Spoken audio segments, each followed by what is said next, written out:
大家好，你好，人类好，我不是 Mickey， 你猜到我是谁了吗？我是全世界讲话声音最扑街的扑街少年，我又来了。这故事很好玩，又很恐怖，等你准备好，就让你见识一下安梅扑街吧。我是说安梅100。酒保与年轻人的漠河的故事。在和平的小镇上发生了一件奇特的事情。这是一个夏天的晚上，酒吧里来了一位年轻人，他在吧台坐了好久也没有点餐，只是占着位置。他的脸色看起来有些肿胀，似乎是生病了，但他还是坚持着坐在那里。您是肿过来的吗？脸都肿了还在逞强酒保打趣道，又给了他一杯水。你真的什么都不点吗？是不是没有钱啊？你有什么困难吗？年轻人没有回答，只是避开了视线，静静地观察着手里的一个小木盒。木盒的重量似乎非常重，他的手臂都因为长时间抓着它而显得有些疲态。我的他地狱呢喃都是我的他的样子引起了餐厅的其他食客的讨论。有位老顾客甚至故意挑衅他，希望他离开酒吧，但是他只是避开了他们的视线，没有任何反驳。这种情况持续了一段时间，直到酒吧即将打烊，客人已经差不多都散去的时候，木盒突然传出银铃般的叫声。这是什么叫声？年轻人一愣，然后露出了又惊又喜的表情。那声音接着变得像铜管一般。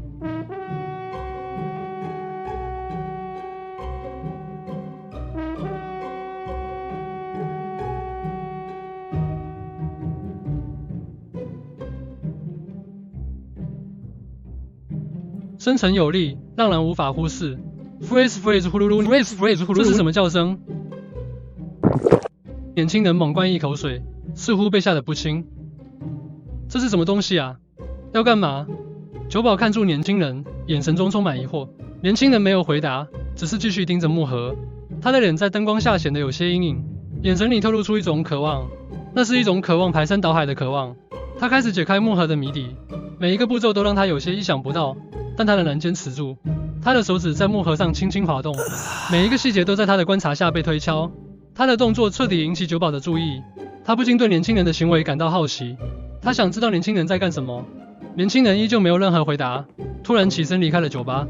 走了也好，酒保摇了摇头，看住年轻人的背影消失在门外。此刻店里已经没有任何客人，他正准备关门，没想到却发现年轻人忘记带走木盒。酒保好奇地走过去，将木盒拿了起来，想看看里面到底藏了什么。然而，当他打开木盒的时候，他惊恐地发现里面是一个小小的玻璃瓶，装着一种红色的液体。酒保觉得很奇怪，不知道这是什么东西。他拿起瓶子，想看看有没有标签或者说明。然而，当他拿起瓶子的时候，他突然感到一阵剧烈的头痛，他的眼前一片模糊。他听到了一个声音在他的耳边说：哈库拉马塔塔。酒保吓得放下瓶子，他发现那个声音就是年轻人的声音，但是他已经离开了酒吧。酒保觉得自己快要发疯了，他不敢再碰那个木盒，还赶快把这些东西全扔到垃圾桶里。然而，就在他转身要离开的时候，他又听到了那个声音。哈库拉马塔塔。酒保回头一看，吓得跌坐在地。他看到了年轻人的脸，但是那就像一张纸漂浮在空中，没有身体，也没有其他任何结构。那张年轻人的脸孔，活生生的脸孔，眼睛紧盯住酒保，嘴里发出铜管般的声音。哈库拉马塔塔。酒保想喊救命，但求助无门，于是他看了看周围，忍不住说：真的很有意思。哈库拉马塔塔，简单又好吃。哈库拉马塔塔，从现在开始你不必再担心，不必像从前听天由命。哈库拉马塔塔。故事到此结束。这个故事如何呢？我觉得非常扑街，很合我的胃口。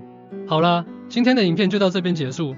各位不希望扑街少年继续帮忙配音的话，欢迎在影片底下留言，别忘了帮忙按赞、订阅、分享，鼓励我们创作更好的内容。我们下次再见，扑街。